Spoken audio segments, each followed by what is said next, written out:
Looks like I might have found a way around my weak internet connection for the time being, which is streaming directly off Restream.io, which has the added advantage of bringing in all of the different platforms from DLive to Twitch to Kick to YouTube to YouTube to YouTube and Odyssey. I also do have a camera, but I'm not turning it on right now. I'm just sitting in the parking lot of the gym and running this test because I'm going to be using this later on today when we discuss really the psyops of the last week. I want to make up for Infinite Planes Saturn Day, which I attempted, didn't quite work out. Actually, we did do something yesterday. I was out in the foothills painting. In fact, we did talk about quite a lot now that I think about it. We'll have to reiterate it because my battery died. And when my battery dies midstream on YouTube, it deletes it. It's one of the reasons why I don't want to use it anymore. I've been losing my live streams, and I don't know if it's just me. It doesn't make sense, but... All right, let's see who's here. 737, Junders, Moody Bug, awesome. Thank you for joining.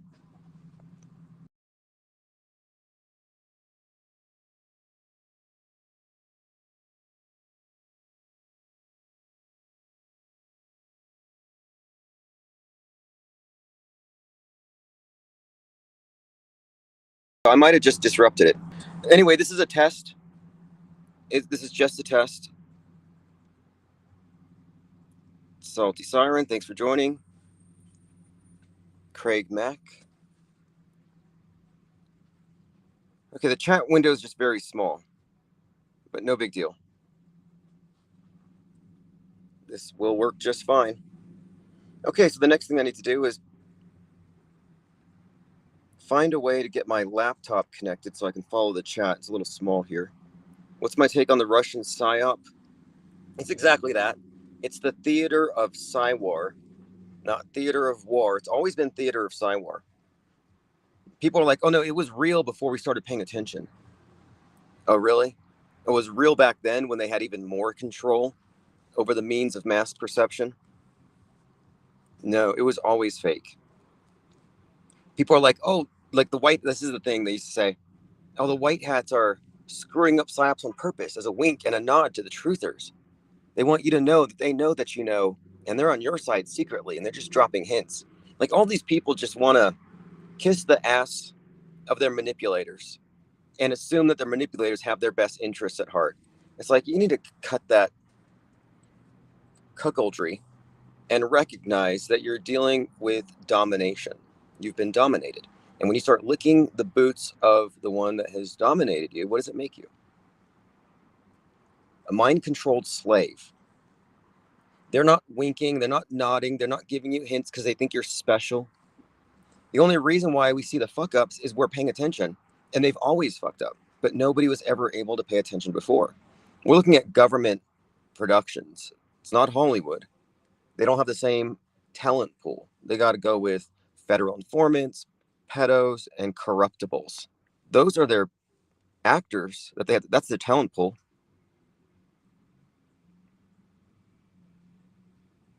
Inflatable tanks, for God's sakes, says Moody Bug.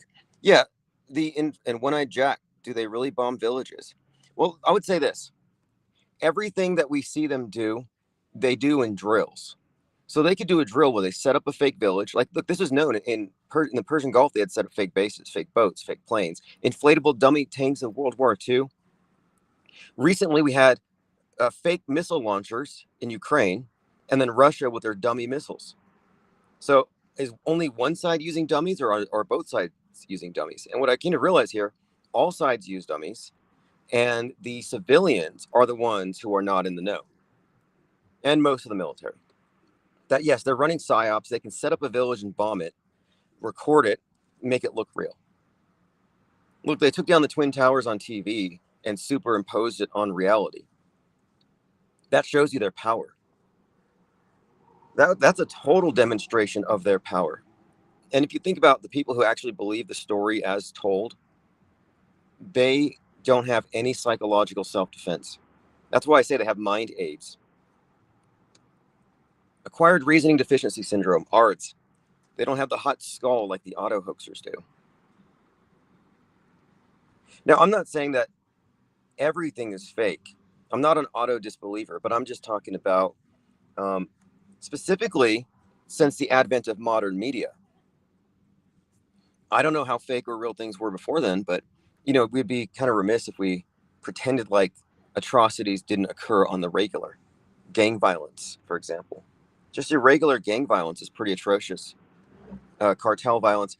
And the thing is, there's a distinct difference between the atrocities we see in American media and what you can find when you look at Twitter videos of what goes on in places like Mexico with the cartel violence. Yeah, when I say mind aids, here's what I mean.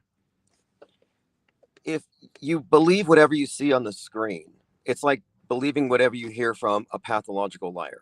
And that makes you a pliable victim of a manipulative. I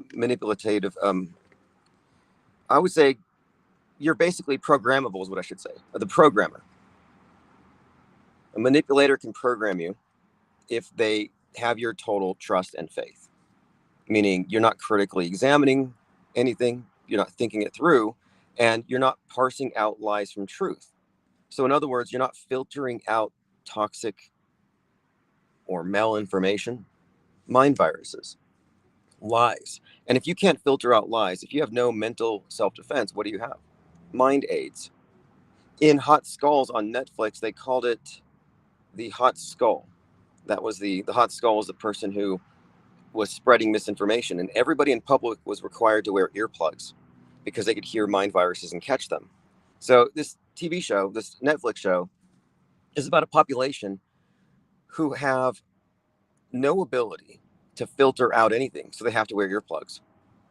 And what this means is that they have been rendered vulnerable to infection by design, so the government can justify total censorship and the demonization of anybody who says anything that might upset the status quo. It's actually the way reality is right now. They have given the public mind aids on purpose. They don't want the individual perceiver to be able to tell the difference between real and fake. They want you to need the government. If you can tell the difference, they can't enslave you. You're not supposed to know the difference between real and fake. You're supposed to go to the guy with the blue check, the designated expert, to tell you. That's how it's supposed to work. Yeah, I want to do a review of Asteroid City, says a Penguin Doctor suggests. I'll go watch that, and I also want to watch Oppenheimer, obviously. The fact that Oppenheimer is 11 miles long and 600 pounds is a huge deal. Someone says, what's your take on the nanotech found in the... my take on it is it's more likely that you're spreading government misinformation intended to sabotage anybody critical of big government than that there's any such thing. I can actually make the case. I've made the case since March of 2020 that the entire thing with the pokey is purely a prop. That the needle is a prop to divide people into the saved and unsaved. There's nothing in it. Nobody's dying. Vaxagate never happened. You've had 3 years. You've had 3 years to be a social justice warrior for the Democrats poking themselves with this stuff. 3 years. And nobody's dropped dead on the level that you said. None of your morbid fantasies came true, and you're still worried about a thing that you're never going to take. I don't understand it. It's almost a form of codependency. Like, oh, you care so much. Your heart is bleeding for all these liberal Democrats who are taking this thing that might have side effects. Like, why do you care? I don't understand. And you might think I'm psychotic or something or evil, but the fact is, like Napoleon said, never interrupt your enemy when they're making a mistake. If you truly believe that that thing is a literal bullet, if you believe it's a death shot, and that the left is trying to murder you and your kids, your progeny, that they're going to take over society and shut everything down and ruin life as we know it. If that's what you believe, why are you trying to save them? If you truly believe that's what it is and you kept your mouth shut, they would self-annihilate and there would be no voters left on the left for 2024. And then you would win. You see? But nope, you had to save the other side from their own suicide. It doesn't make any sense to me. So anti-vaxxers are like the worst kind of social justice warriors, saving their enemies. Like, what's your incentive? And again, I just happen to think that it's a psyop, that if you're pro-vax, you're brainwashed. If you're anti-vax, you're brainwashed. Anti-vaxxers, and you can quote me on this, anti-vaxxers are just as brainwashed as pro-vaxxers. Me, I'm a non-vaxxer. I'm a conscientious objector. I don't play their stupid games. And it's not because of some phobia that was programmed into me by some person like Stu Peters or an Alex Jones. I wasn't programmed to fear it. I just use my rational thinking and I figure out how this game is actually played and how it works. The commenter says, my cousin's friends, nephews, uncles, grandfather's neighbor doubled up the next day after he took it from a blood clot. Yeah, I know. 6 degrees of separation. Like, I know somebody whose relative's best friend heard a rumor about a neighbor who had a side effect. Oh, really? You know, I mean, more people die from cigarettes, from probably Tylenol, you know. You probably get more damage to your body from smoking a cigarette, but I don't see you guys running around trying to stop Democrats from smoking. Why don't you try to stop Democrats from drinking alcohol? That's pretty destructive, not just to the individual, but to the families, physically, psychologically. Like, if you're really here trying to save lives as an anti-vaxxer, why don't you go save like a demographic that's bigger and you'd make a bigger impact? Like, you're worried about a small group of people having side effects and they're all your political opponents and enemies. Why don't you try to get conservatives to stop drinking? Like, if you're really here to be a savior, and that's what I assume, right? You're trying to save people's lives. I'm an anti-vaxxer. I'm trying to save lives. I'm like a doctor or a nurse, but I'm kind of rogue because the doctors and nurses have been taken over by the New World Order. I'm a savior. You're so virtuous. I'm so done with pro-vaxxers and their phobia and their booster addiction. All the vax junkies make me sick. And the anti-vaxxers almost make me as sick because they're the same people. They literally are the same people. It's like Protestant and Catholic. Oh, I trust big government and I take its communion. I don't trust big government and I don't take its communion. And I'm going to fight the ones that do. This is a game. It is such a game. And they really threw Q for a loop when Trump came out as the vax father because they've been programmed to fear the thing. Okay, now another fear I want to address here, because I mean, I've already established this and I'll debate anybody. I will debate you on the phone. I've already established that anti-vaxxers are programmed. They're actually vax phobics and they're scared. They've been programmed that way. And then notice again, they're not afraid of cigarettes. They're not afraid of weed. They're not afraid of cocaine, probably. They're probably not afraid of booze. Like, if you think about the hard drugs that a lot of anti-vaxxers probably use. Commenter says, IPS, you should get a microscope. You know what? Anti-vaxxers were like, oh, it's going to clot you up and look at the dead bodies full of clots. I've embalmed hundreds of bodies. And you know one of the main things you do when you're embalming? You pull clots out with forceps that you have inserted into the jugular vein specifically for this purpose. Whenever you do a 1-point injection, you snip the jugular. You don't cut it in half. You just make a little hole in it. It's very stretchy, like pantyhose, very stretchy. And you put the forceps in, and you get these big chunks of like vegetable matter. And, you know, you're pumping the fluid in, and I'm looking at the blood coming out, and it's like, okay, the blood's not coming out at the same rate that I'm pumping in. Must mean a clot. And these are on people who are 80 and 90 years old, dying of natural causes. So they didn't just take a shot and get a clot and die. No, these are just regular people, died of regular natural causes. And you go, you just basically you massage the calf or the leg. You just like push up on the femoral artery, and boom, some big clot flies out the neck. Like it's like that on every single body. 737 says, I'm not afraid of weed or bacon. Right. I bet you could find more reasons to oppose bacon. Like, you know, you look at any kind of activist trying to save people, you know, there's a point where it's like, you got to let people make their own choices. And a lot of them are acting, I think, out of good intentions. Like, anti-vaxxers have good intentions. Like, you have great intentions. You want to save lives. I'm just saying you're being played. But anyway, the thing with the vaxes causing clots is it's all BS. It's all fake. And I have experience in this. And that doesn't matter because somebody saw a meme from Stu Peters. And like, no, it's worse than before. No, it's actually not. And okay, another thing I wanted to get into, sky phobics.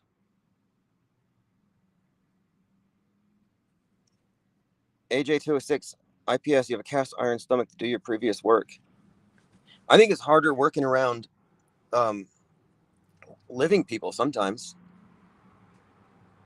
See all these stories on Twitter of like people killing their Uber drivers. I mean, people are sick.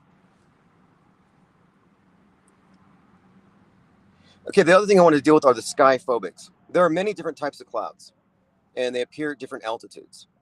And the ones that we see in the troposphere are a little different than the ones we see. Um, and, at the level where like cumulus clouds are, or alto cumulus clouds, like you get these like cotton ball like formations. Like they look like like patches of clouds, almost like checkerboard formations. Like you can find different formations at different altitudes. It's just all really dependent on conditions that are easy to explain. But there are different styles of clouds depending on, again, altitude and climatic conditions. And these are readily observable, well documented, and you can use them predictively to tell what kind of weather you're going to have. So my point being, clouds are not a mystery. And yet I see people on Twitter posting pictures of clouds and saying, this is not normal. What is this? Can you see what they're doing to our skies? And it's always these loaded questions. And okay, so I'm just calling it out. That's sky phobia.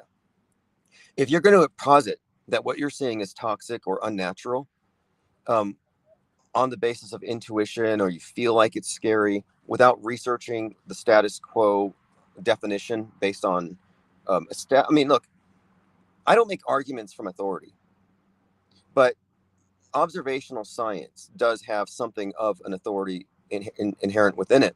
And if we're talking about basic observations, like the sky's blue, well, clouds are a pretty basic thing and they're pretty well understood. And to say, okay, I don't know what that cloud is, therefore it's a toxic chemical, that's an argument from laziness. It's an argument from ignorance. And it's easy. Like, what I did was I got one on Twitter yesterday from a channel called Seek the Truth of all things. Well, Seek the Truth wasn't seeking the truth. He was spreading paranoia. Seek the Truth 101 is like, look at this scary cloud formation. I right click it, use Google Lens, and I determine what kind of cloud formation it is. And I share it with them. No response. Because they're spreading sky phobia. It has, and it's not even chemtrails. It's not even contrails. They're like, oh no, that's caused by HARP. That's caused by some kind of diabolical weather control system. I'm like, why?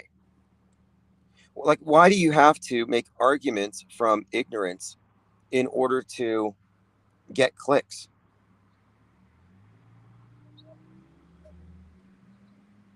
We've got an anti-vaxxer in here who's asking if I've looked at something under a microscope when we know that the anti-vaxxer has not. You didn't look at little nanobots under a microscope, man. Like, oh yeah, I know. You don't know. You saw some Stu Peters meme and now you're a vaxophobic. You're scared of something you're not even going to take. And I don't think you ever saved a life. And I don't think you really care. It's some kind of either A, you're a government agent spreading misinformation to shut my channels down, or you are a virtue signaling troll, misguided, and stuck on a fad that should have died 2 years ago. Look, the pandemic, PSYOP 2020, I get it. You got scared, but you had time to get over it. Vaxophobia, peak 2021, didn't happen. Vax again never happened. Get over it. 2022, you're still carrying that baggage. I'm like, okay, you're traumatized. It's 2023. You're kind of a dinosaur. Catch up. What's RFK at? RFK's like 5G towers are eliminating the blood-brain barrier and making it easy for vaccines to get into your brain. You know, he posted a photo of himself like shirtless and it's trending, and the transvestigators are calling him a chick. They're saying, oh, those are mastectomy scars. Really? I don't even see the scars. But like, oh, you don't see. And here's what they do. This is one of these this is one of these loaded question things. They say, They post a picture of a shirtless RFK and they say, "Can you see?" They post a picture of Donald Trump. "Can you see?" They post a picture of Michelle Obama. "Can you see?" And you're like, what? This is totally the emperor's new clothes, because everybody who claims that they can see is lying. And the ones who can't see, they tell themselves, are blind. Oh, no, they can't see. If you don't see what I see, you can't see. You see, that's how this question works. The loaded questions assumes there's something to be seen. Like, one of the things the skyphobics will do is the skyphobics will say, "What are they spraying?" Well, who says they're spraying? Maybe it's just the hot jet exhaust in the cool air. But no, they're saying, "What are they spraying?" So the question contains the premise that there is a substance inside of the plane that is being expelled. Now, that has not been established. However, that's their starting point. And if you don't think anything's being sprayed, then they see you as a reality denialist. This is what locks them into their programming. They're totally programmed. So when they say, "Can you see?" they're suggesting that you can't see. It's a form of subtle gaslighting. The vaxophobic says, "You sound very triggered, IPS." No, I'm not triggered. I just think that you're triggered. You're the one in 2023 trying to save the lives of Democrats who tried to enslave you in 2020. And I'm like, why are you trying to save your enemies? I just don't understand you. That's all. Another thing I don't get is a lot of the internet neo-Nazis are anti-vaxxers. I don't get that. Because from what I understand, the neo-Nazis want to purge everything that's not them. And so why would they try to save everybody? And this is an interesting kind of side topic here. And I'm actually doing a few pieces on this. It has to do with the pandemic model and how that is specifically scary to the left, because they're the ones who are raised to believe in the religion of scientism. So they have the pandemic. But on the right, where they still believe in traditional religion and God instead of scientism, the pandemic to them is more of a government power move. They don't really believe in everything else about it. It's not about the science. Yet they are influenced by what I call the panic demic, the moral panic demic. And the moral panic demic is something that is more about culture war and values, religious values in particular. But now, what the pandemic and the moral panic demic both require of their respective sides is quarantine, separation, and purity from the other side. Now, when you get into the Nazis, for example, the replacement theorists, and these people are hilarious. They're like, "We don't believe in Holocausts, but they're holocausting us right now." I thought you guys didn't believe in Holocaust. Oh, but my white genocide. So you don't believe in Holocaust, but you believe that there's one happening right now. So the other one didn't happen, but the one that is happening right now, everybody else is in denial of. So I'm a white Holocaust denialist, and they hate that. And then something else too. This is just programming. The left wing is programmed with critical race theory, which blames whites for everything, or the construct of whiteness. On And that's just liberal orthodoxy. They've all internalized this. On the right, though, they have what I call critical Jew theory, CJT. So it's CRT versus CJT. Critical Jew theory is Jews did it all.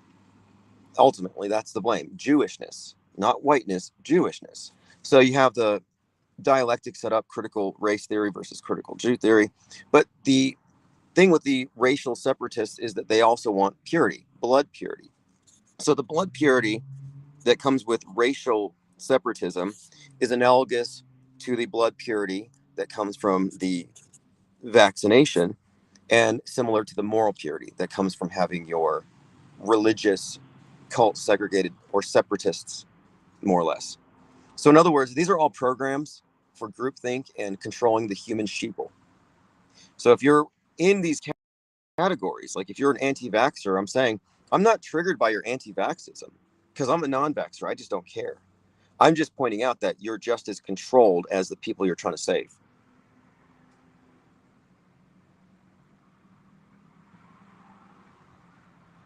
Somebody says engines don't shut off and start over constantly. Oh, yeah, there's a reason why some condensation trails aren't consistent. It has to do with the airflow, it has to do with altitude. Do you know why military jets don't have condensation trails? Because they steadfastly avoid those altitudes and conditions that would create them. Why? Because they don't want to get shot down. You realize that they only occur at certain altitudes. Why is that?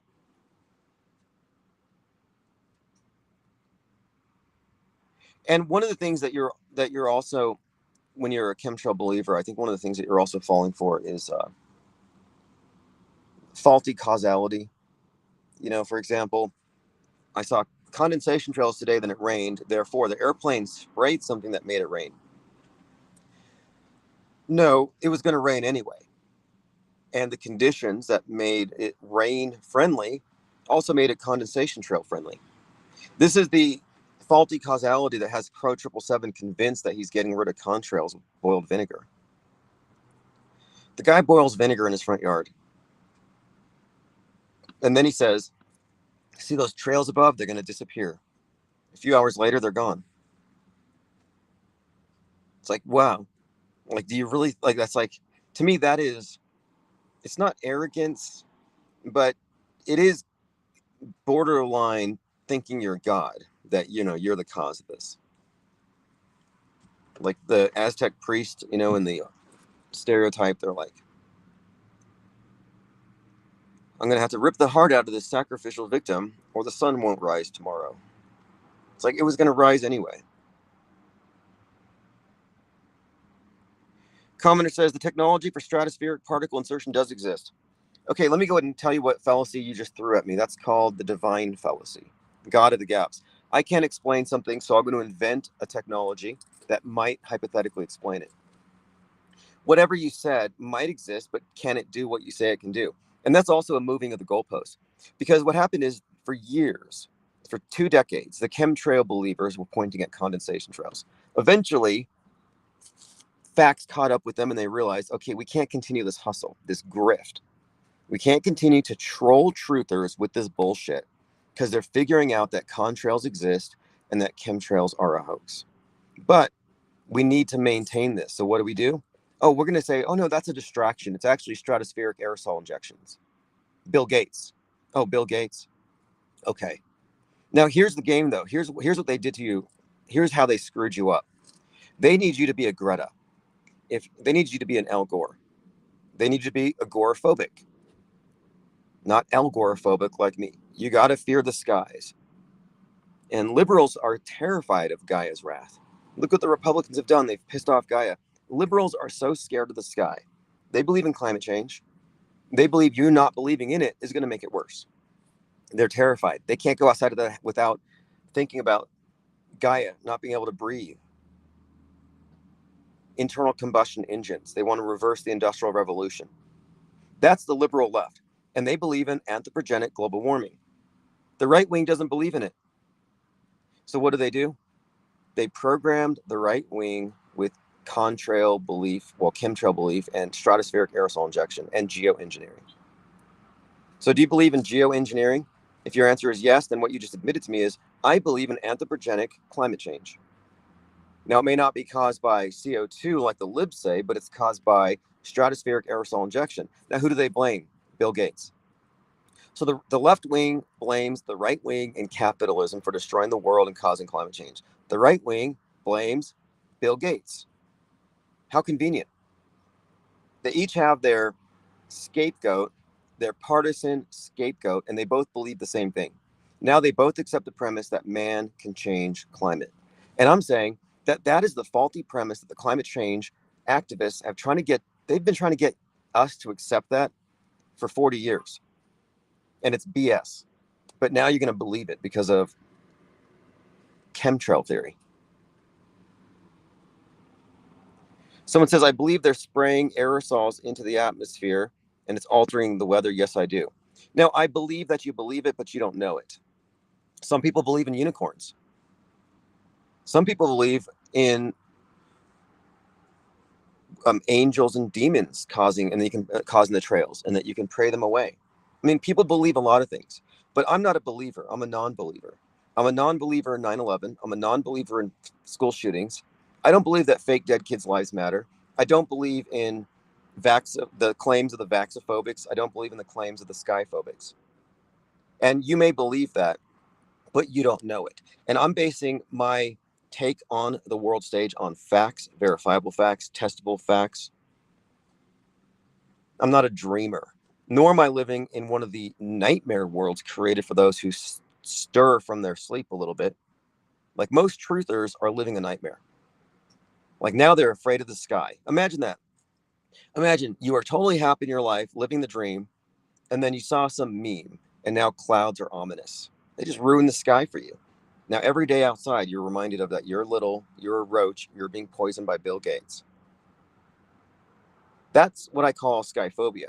And if you say you're not afraid of the sky and you're sharing those memes, you're lying to yourself, you're lying to me. And a lot of truthers are liars, and I just think it's important to call them out. Not to mention bloodthirsty psychopaths. Look at all the QAnoners who are waiting for some D-Day where they get to murder all the Democrats. Like they're literally calling out, praising all these various executions. Like yesterday I saw one, it was like Billy Bob Thornton, dead, fertilizer at Gitmo. And they're all cheering. And I'm like, whoa, you guys are cheering the hypothetical death of some actor who hasn't been in a movie in 10 years? What do you call that? What do you call it when they sit around cheering on deaths that haven't happened yet? Is it fanfic? So much fan fiction. Moody says, I'm not afraid, doesn't affect my daily activity. Well, if you're not afraid, you're brave.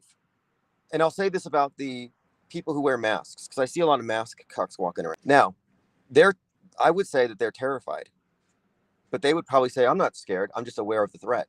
Okay, well, if you got a mask on your face, then maybe you're not terrified. You're fucking brave because you're convinced that one whiff of air from a non-vaxxer will kill you. If you breathe in what they exhale, you're dead. You fall on the street, face plant, kung flu, kicked to the back of the head by an invisible like ninja, face plant, dead because you didn't wear a mask. So you're actually very brave to be out in the world if you're masked because you know the threats. You signal it by the mask, but you brave it anyway. I think that's awesome. Like if you're so scared of other people that that physical contact will kill you, but you still go out there, I just got to say you're a trooper and you deserve a Purple Heart. Same thing goes for if you believe that you're being sprayed with chemicals from above, but you're cool with it, well then you're stoic. I'll say that. You're stoic and you're brave. Because if I believed in chemtrails, I would be wearing a gas mask. I'd be wearing PPE. You wouldn't see me outdoors. I wouldn't be living near an airport. I would have an umbrella, and I'd probably have a sign that says, don't breathe.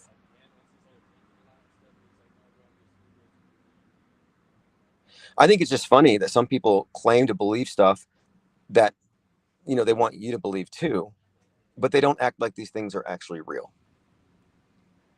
Like, that's what I mean when I say these skyphobics. Like, okay, well, either you're skyphobic or you're not.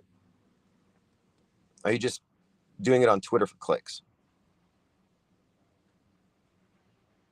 Someone says our bodies adjust. Well, something else too. This is why I think truthers are full of it when it comes to chemtrails. If you guys really believed it, why isn't there a class action lawsuit? Anti-vaxxers always say, "Oh, you can't sue. They don't have any liability." They just throw it out there, like flat earthers. Oh, you guys say it's flat. Why don't you go to the edge? Oh, because the Navy will be there and they'll shoot you. They have this self-defeating answer that takes away any responsibility of them to prove their points, and I think that's crap. Because if I believed in chemtrails, I would be suing the airlines. Now you might say, "Oh, that'll never work." Well, how do you know? One and two. Let's just walk through this, okay? I wake up one day, I see a meme, and it says, "Oh, that condensation trail is killing you." I'd be like, "Okay, let me deal with this." I go to the local courthouse and I sue Delta Airlines. And I say, "Hey, that flight that's going to Phoenix, yeah, it passes right over my house and it's dumping chemicals on the playground, the parks, my backyard. And I'm going to sue them in small claims for $10,000. Now, if every truther sued an airline for $10,000 every 6 months for chemtrail damage, eventually The news would pay attention. Eventually, a class action lawsuit would happen. Eventually, we'd ground all the airplanes until we could find out who's putting the chemtrail juice in the jet fuel. How come no one has ever even talked about that? How come no one has organized any resistance to a mass poisoning? Maybe because it's not happening? Or you're apathetic. And that's something that I find to be interesting too. Like, oh, I'm cool with the poison. Well, look, in my honest opinion, and I've been observing them very closely for the last few months, condensation trails are beautiful. I'm just speaking, aesthetically speaking, they look great. And what they do to our sky is anything but a disruption. I think it's natural, pretty much. I don't see anything wrong with condensation trails. Moody says, so people need to STFU. No, I'm not saying people need to STFU. I'm just saying that if you're spreading lies, maybe you shouldn't, unless you're cool with it. Like the mass media lies to us all day about climate change. Why do I want to hear an analogous lie from so-called truthers? And so I'm not telling look, I'm all for free speech. I don't tell Greta to shut up. But I'm also here saying that, like, I'm not a phobic.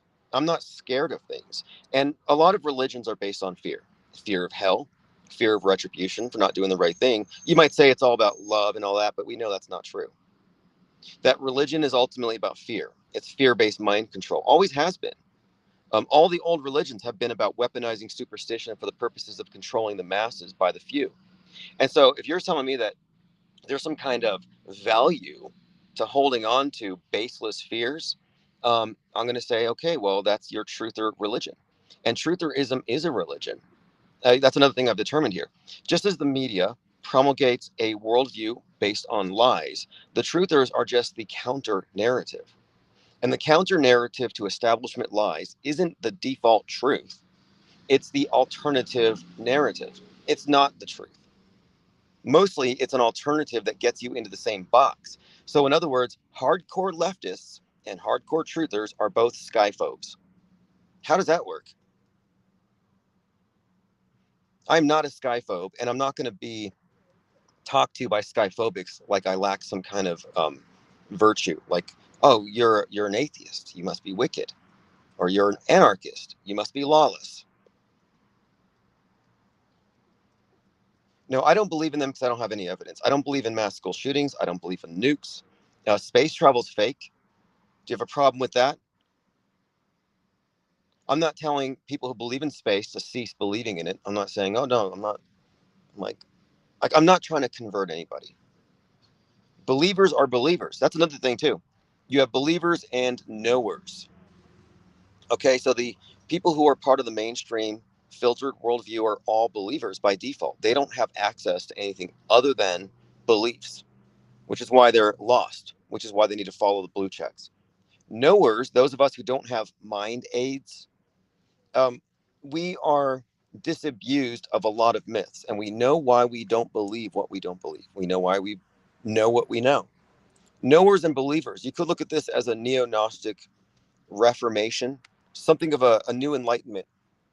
If you consider the dismal state of philosophy today, where 99.9999% of the population have filtered their perceptions through a screen that we know, factually speaking, we know this to be true, is edited by liars. It's selectively interpreted by liars. We know this.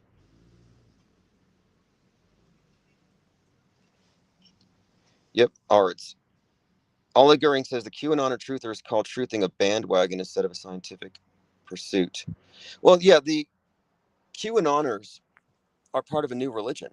It's part Seventh Day Adventist, um, evangelicalism rather, Seventh Day Adventism, New Ageism, specifically Church Universal Triumphant, and Trumpism. But it is no doubt a religion. It's a neo-Christian cult, but they're fused with all kinds of other influences. A lot of Kabbalah. I used to call it the Qbala. That's why they use numerology. Look, they use Kabbalistic magic. I mean, they're all about vibes and sync. I mean, really, if you think about it, it's a cult with a decidedly mystic view of things.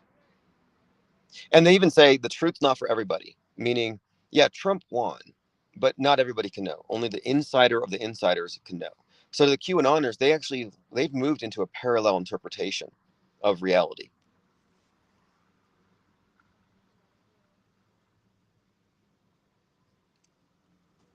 Now, I also find it interesting that when you tell somebody something negative doesn't actually exist, they attack you for it. Like if you remember the early days of debunking school shootings, you would be called all kinds of things. Like you're worse than a school shooter if you call a school shooting fake. I'm worse than Adam Lanza. Oh yeah, he killed 26 people, but I said it was fake. So I'm worse than he is. And the government needs to watch me because I might get a gun and shoot a bunch of people. That's what they say. They think you're worse than a school shooter if you don't believe in school shootings, and you're likely to commit a school shooting because you don't believe in school shootings. That's the logic of CNN. People get mad at you. How dare you say it's not true? I'm like, I'm just telling you the truth. And the truth is, things aren't as bad as they say. So I go with some truther and I say, you have no reason to be afraid of the sky. And they're like, how dare you? How dare you? They go full chemtrail Greta. They get mad at me. You should be thanking me. You should be paying me whatever you would pay a therapist to cure you of a phobia. Like you're an arachnophobe. How much would it cost for you to have your fear of spiders expiated, expunged? Like I'm afraid of spiders. I go to a psychologist. They take me to some encounter therapy. I go and I learn how to, you know, adapt, appreciate spiders. Maybe I learn a way to reframe my fear of spiders. And I would pay a lot of money for that. Yet I'm telling you, you have no reason to be afraid of those big poofy clouds up there. And they attack me for it. Like, oh, you must be a shill for big chemtrail.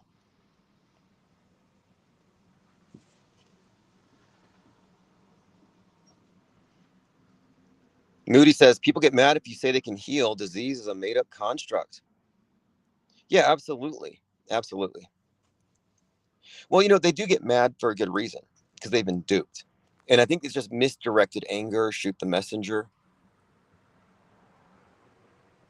And it's difficult to admit you've been duped. As Mark Twain said, it's easier to fool a man than convince him he's been fooled. But we've all been fooled.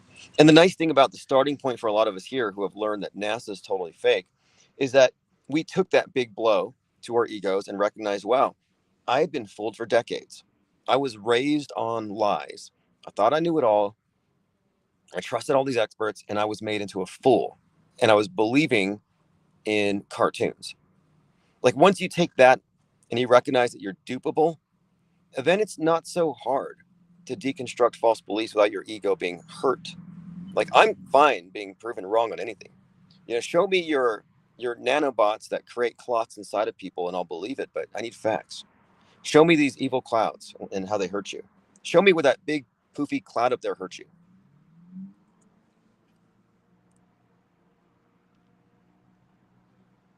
Linda says everyone's experienced duper's delight. Yes, absolutely.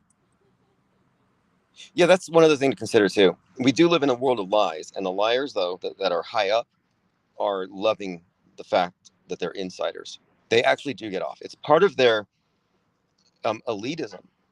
You know, like if you can imagine an entrenched elite and a very educated and advanced entrenched elite, and then you have their masses who are deliberately kept illiterate, deliberately kept in the dark. I mean, that's always been the dynamic.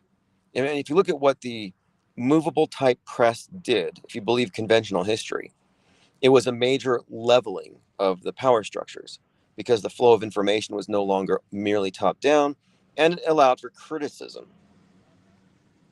And I think right now the internet is a historical analog to movable type press, where it's becoming increasingly possible for the masses to know real from fake on their own without the need of the quote priesthood to interpret it for them, the priesthood being the mainstream media.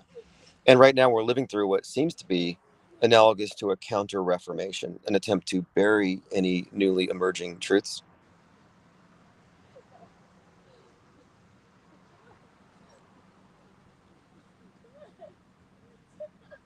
And people are definitely um, destroyed. Like it's in terms of their epistemology. They see it on TV, it's real, and it's getting even worse with TikTok and Twitter.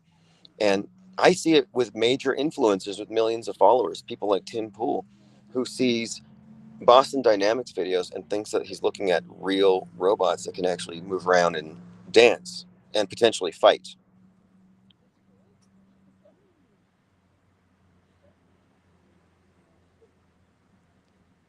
Joined by Pingu33, just checking the comments here.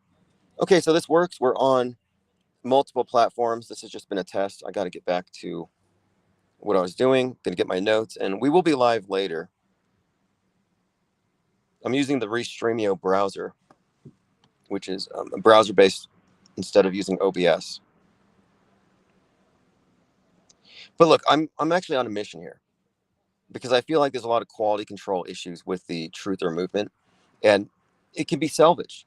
I'm seeing massive accounts pushing, and look, let's say it's true. Even if it's true, whatever it is, transvestigation, chemtrails, if it's true, you don't need to present your case using loaded questions, manipulating people into accepting a premise without knowing why. And I think that's something that we can fix. In fact, that's one of the reasons why we have reporters. One of the things that IPR reporters will be doing is following through on many of these various subjects in greater detail. Like, for example, this chemtrail theory could be debunked quite easily, I think, with enough people visiting um, not just the airports, but even engineers and meteorologists, but specifically engineers, I think, and talking about the jet engine and, of course, the effects that it has. Because what I'm saying is that the knowledge that you can find does explain condensation trails. But when it comes to chemtrails, it's merely a belief. And when you get rid of beliefs, you're left with less augmentation to reality. And we live in a very augmented reality. I've broken it down into three different frames. You have the mainstream mediated perspective, the ones who just trust what they see on TV. I call that the MSM. That's that frame, mainstream mediated.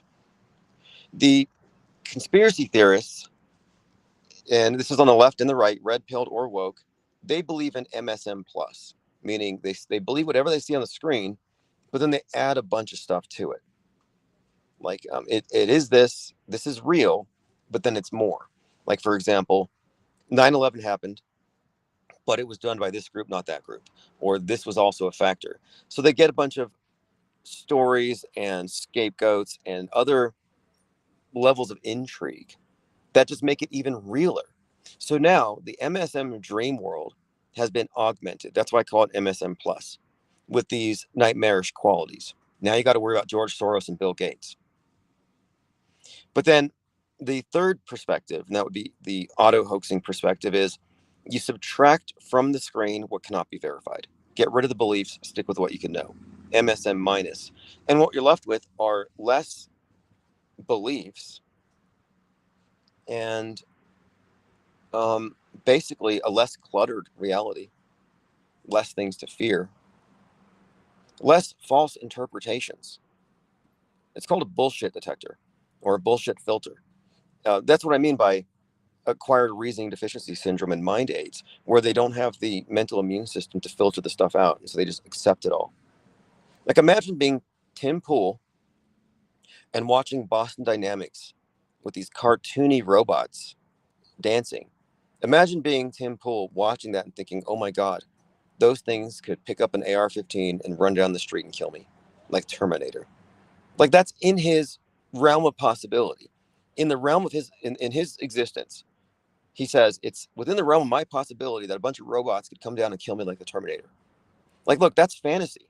If I said I don't go out on full moons because I'm scared of werewolves, you would say, okay, man, that's superstition, right? But is it any different to believe in werewolves than it is to believe in attacking robots attacking you, Terminator robots? Commenter says we need to purge the so-called truthers. We need to launch the mother of all truth traps. Yes, well, I have a plan here for this. We're working on it. And the plan is really about accountability.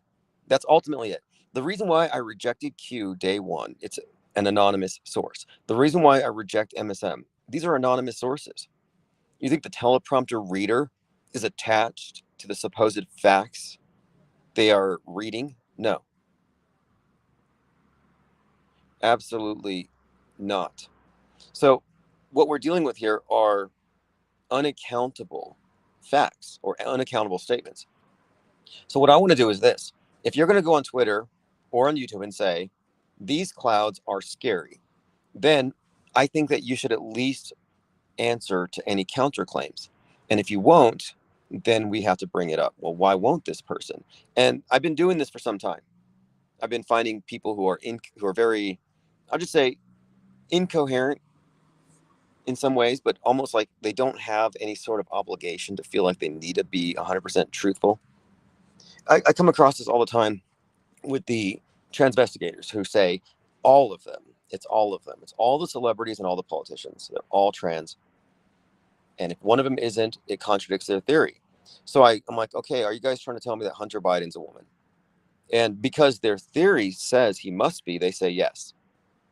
So in other words, they say, facts be damned, we're going to stick with our story because there are 4,000 nude pictures of him. And if you're going to say, okay, well, that was an operation and that's a prosthetic, if you're going to go there, then you have to explain, well, how is his skeleton, according to your definitions, a female skeleton? Because it's not by their definitions. So this is the thing. Most of the people who will tell you on Twitter, Hunter Biden is a woman, are anonymous. And I'm saying, why do we listen to anonymous people? And it's very suspect to me that most of these anonymous accounts that will just tell you lies to your face have tens of thousands of followers. So I'm like, how is an anonymous source, unaccountable, getting tens of thousands of followers? And most of them claim to be Christians, which I don't believe either.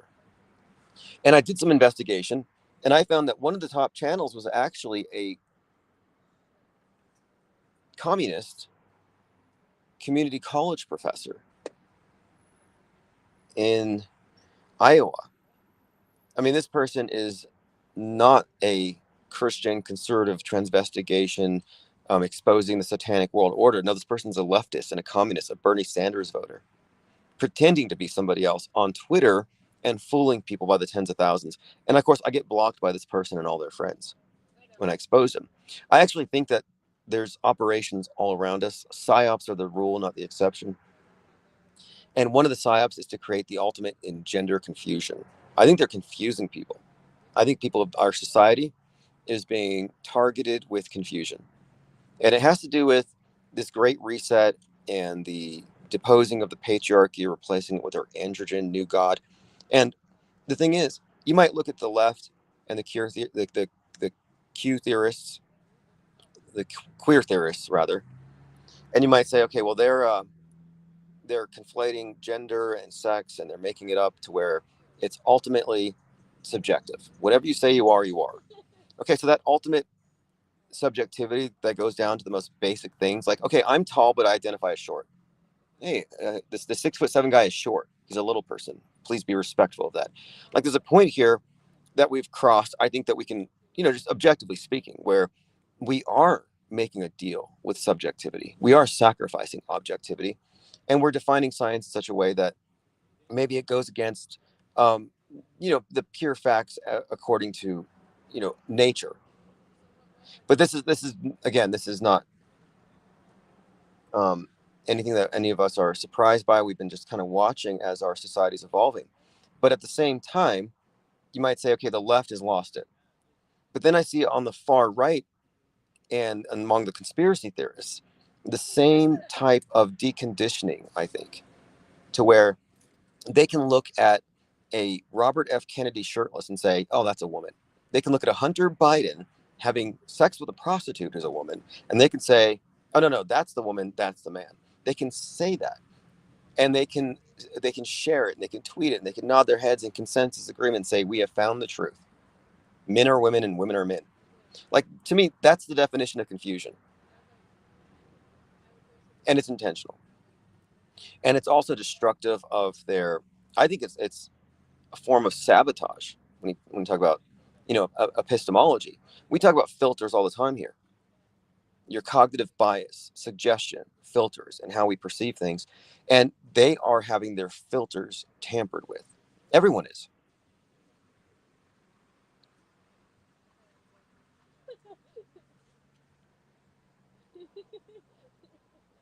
Ollie Goering says East Asian women have narrower pelvises. Well, there's something else too. One of the courses I took when I was in Fort Lee, Virginia, was the 92 Mike, which is mortuary affairs.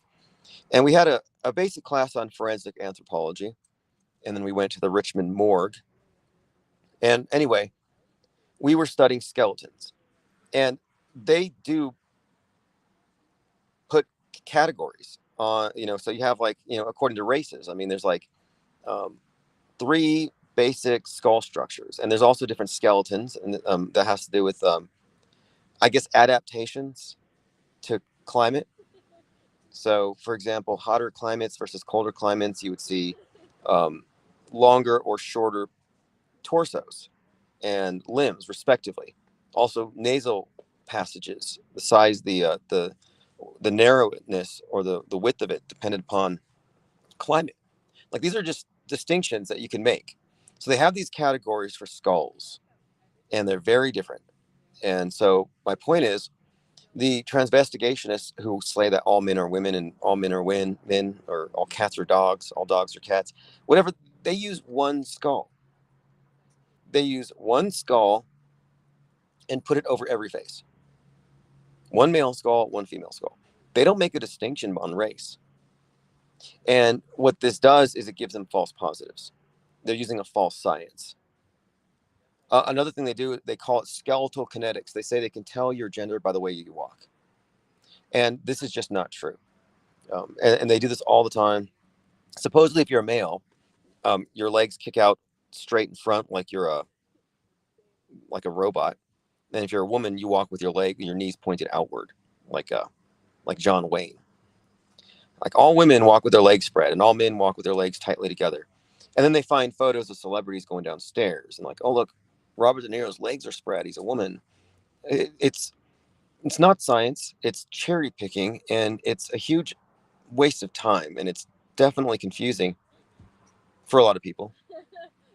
And then it's unfalsifiable. This is the one thing, it's unfalsifiable. If you want to approach this as anthropology, then you have to approach it as a science, which means if something contradicts your theory, then you have to kind of understand what you got wrong. So, for example, Angelina Jolie has a pronounced jawline, therefore she's a man. Well, look at her younger pictures. Clearly, those were implants. So, what do you say then? Or then you can look at Brad Pitt. They say Brad Pitt's a woman. Well, Brad Pitt has jawlines like Angelina Jolie. And they'll say, oh, those are implants. You see how that works? Whatever answer you give them, they can move the goalpost. So it's unfalsifiable. If it's unfalsifiable, it's not a science. If it's not a science, then what is it? And it's more of a witch hunt, because if you don't agree with them, they accuse you of being it. And see, they went after, this is the only reason I went into this topic is I called into question their methodology. I said, you guys, this is not real science. Come on. So what they do, they found a picture of me and they said my skull is that of a woman, which is not true. And I'd feel sorry for any woman that had my skull. But they're like, yep, that's a woman. They put a skull face over my face. They said that's a chick. I'm like, I think what they did there is they threw away the credibility. They're saying, okay, basically, if they point at you, you're a witch. It's a witch hunt, and it's about the mob. And they get a big channel and they say, everybody look into this person. It's one of them. So now they're saying, not only am I a woman, but I'm an Illuminati, I'm an elitist on Twitter. Oh, I didn't know that. I'm an elitist on Twitter.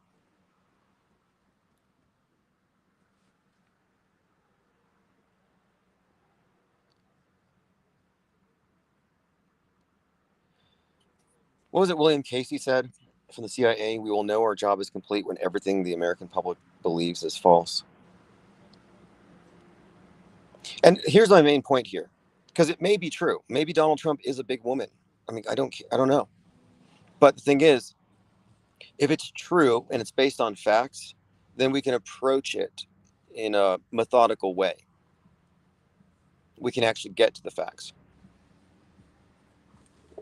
That's what seeking the truth should be. But I see a lot of people just spreading paranoia and out of context. Like the truth is out there, but it's drowning. There's so much competition. But here's the main point. I guess my final point here is what we're doing here is we are doing a media analysis that really is based on facts. That's pretty much it. We are separating knowledge from belief, and we are maintaining the status of knowers. I call this the off-world stage perspective because we know what we know. We're not chasing beliefs. We're not believers versus believers. And you can't get to the state of knowing something if you're merely tweeting out possible beliefs and conjecture nonstop without any context, without any action. And by action, I mean there should be something coming out of it. Like if you really did find evidence of mass poisoning by airplanes or something should happen.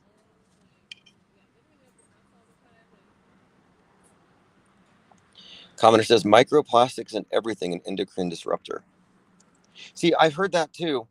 And the first time I heard that, it was from a vegan environmentalist Wiccan that I was friends with a while ago. Like my first encounter with leftism was through a couple of girlfriends, and they were both vegan, eco fascist types. And I'm not knocking vegans. I'm just saying they were sexual. I'll say greenies. They were Greta's, basically, climate Greta's.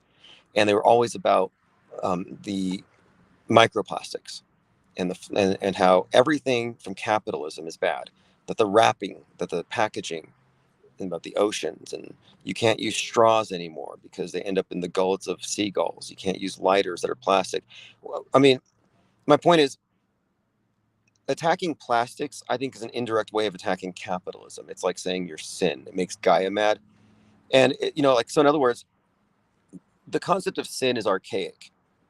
And they've brought it back with the virus and with the carbon footprint. Original sin is your carbon footprint. But in order to have things that are, quote, sinful, and under the new cult of scientism, they have to brand it. So it's like, okay, that bottle right there that I have right here next to me, this water bottle, yeah, it's sinful. This makes Gaia mad. The microplastics, it's got evil in it. So I think these are secular or modern counterparts for evil. That's what I think.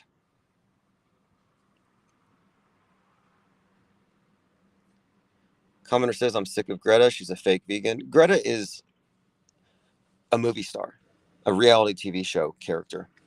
That's all. And there's more about her anyway. We all pretty much know the story, but Greta Reset, Great Reset. These things are synonymous. The Great Reset is the green world order. That's the objective. And the Great Reset is also the great work of the Thelemites and the great work of ages of the Masons. It's about this new age. The great work is the Great Reset.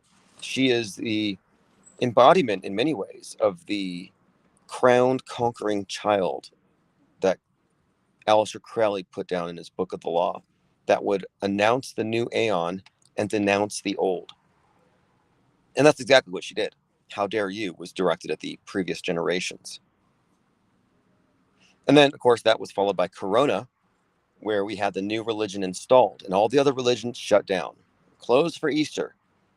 No more running laps around the giant cube. Everything shut down except the main religion, the Black Cube TV. Moody Bug says, I've been called male to female because of my brow ridge. Okay. Interesting. The thing is, I've been called, like they called me a female because my brow ridge isn't totally pronounced. It kind of is. Depends on the angle. But from the one photo they saw, which was a screen grab, they said, okay, his forehead's too smooth, must be a woman. The thing is, if I had a very pronounced brow ridge in the photo, they would have said, that's a woman with a brow implant. That's what I mean by unfalsifiability. Like there's a point where I got frustrated with these people. I'm like, let me just send you guys some nudes. Tasteful. And they said no, because it'll be CGI or a prosthetic. So there's nothing you can show them. Like I said, it's unfalsifiable.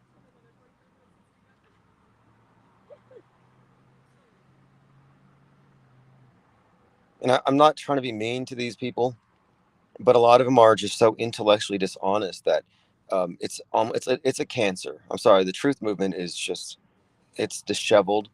It's not going anywhere. It has no guidance, no guiding principles. It's not actually geared towards truth at all. It's just pure counter narrative, purely reacting.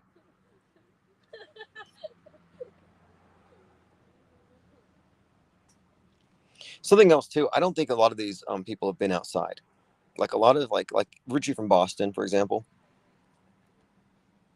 He's like, I remember when I was a kid, the skies were blue. Now they're just white, just dripping chemicals, and the sun is just this dim white bulb, and it used to be yellow. They talk about these things, and I'm like, go outside different times of the day. They live in their meme world, and that to me is a real phenomenon.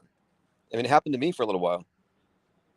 I spent so much time memeing the flat earthers that when I went to a flat earth conference, I was taken aback by how they didn't really look like I expected them to look, because I'd been so accustomed to seeing them memed beyond recognition, Picassoed, crop and dropped.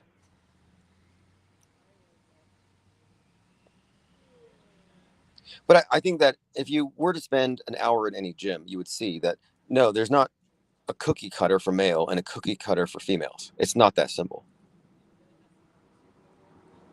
And not only that, but there are a range of features that would be deemed masculine or feminine that are apparent on both. So, and, you know, I've been doing art my entire life, and so I've looked at many faces. And so when I see them with their simplistic cookie cutter molds, it's kind of funny in a way.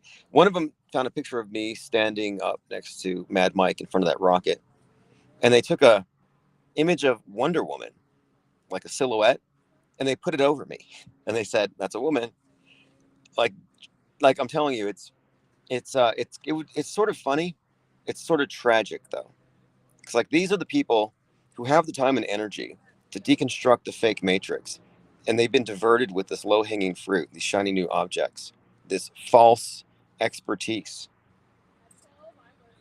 But many of them are just so unbelievable. Like one of my favorite accounts right now is this guy named David Kinneck, who believed in Q and trusted the plan.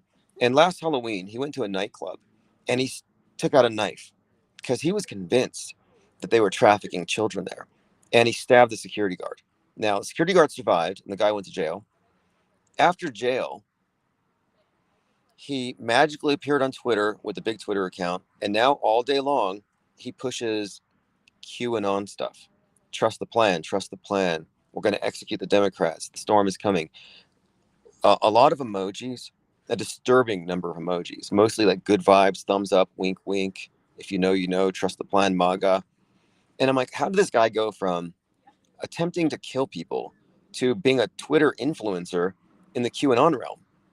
And look, I doxed him. That's how I know. How I know is I found that he had put up a Cash App link, and I did some research, and I tracked him down, and I found out he's got a grifting GoFundMe account where he pretends his wife has cancer. But I mean, I'm just saying that a lot of these anonymous individuals create the perception that a lot of people agree with this or believe this stuff. And I think these are government agents. I think these are plants. And this is not paranoid.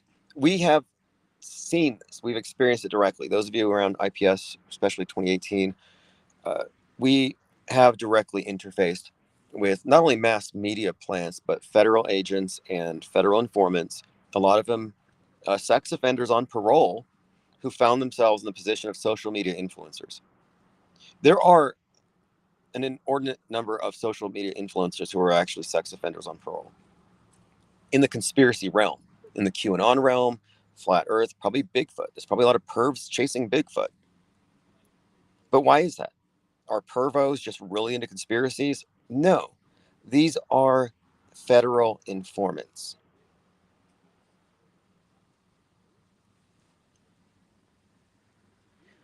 Salty says, I've been called trans too, but only by people online. Yeah, people online are so unaccountable. Like, I don't think that any of these transvestigators should be able to make their claims without first showing themselves, like with an airport scanner. Like, let me see your bones. Let me actually see an X-ray of your pelvis before I can trust what you're saying, because you might be one of them. And I did the thing yesterday. Yesterday, I was communicating with one of them about Hunter Biden, and she says, "Yeah, Hunter's definitely a woman." And I looked at her photo, and she had a selfie. And this is on her Twitter account. Her name is Gumshoe1176. She just blocked me. I got blocked by two different accounts yesterday. So I go to Gumshoe's account, 1776. I take her thumbnail and I post it to some other transvestigators. And I say, hey, can you guys tell me if this is a man or a woman? And they all said it's a man, 100%. One of them was like, I'm a man. That's my skull too. It looks just like mine. That's a man. They all agreed it was a man. So I got them to eat one of their own. That's what I did yesterday. Just took a few seconds, posted this, and then she blocks me because she's mad because now all of her fellow transvestigators have determined that she's a man. It's a madhouse. Linda Curtis says the internet gives people X-ray vision. It does. If you have the internet, you can do an autopsy from 1,000 miles away, even if you have no experience with autopsies. You can actually see somebody drop dead, and you know what did it. No need for an autopsy. No need for a pathologist. No need for a coroner. You, the internet guy, you know that that person died because they took the shot that you would have told them not to take, and now they're dead on TV. Told you so. No way that was orchestrated for your benefit to manipulate you. No way that they orchestrated that for your confirmation bias to maintain a polarized dialectic left and right. No, no, no. You're right about that. They actually did die the way you said. Armchair coroner. And there's all kinds of these faux experts.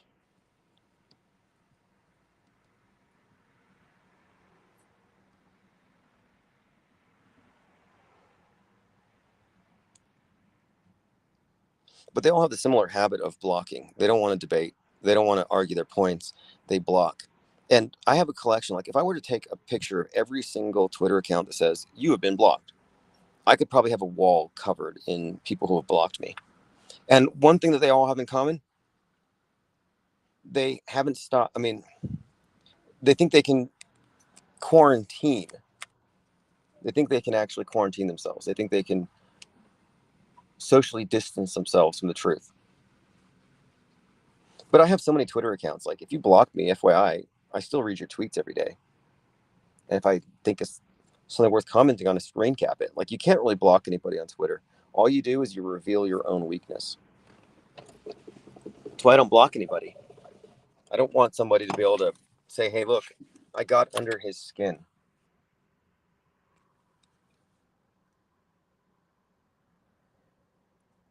All right, we will be back later on today. This was all a test, just testing out this restream. Works out much better this way. Anyway, thanks for joining. I'm not going to apologize to the skyphobes, but if you want to debate, I'm definitely open. I'm not. Look, my 90% friend isn't my 10% enemy. I don't care how much we disagree on. To me, these are all things that are just worth discussing until we can fine tune our arguments as to why we believe or don't believe in something.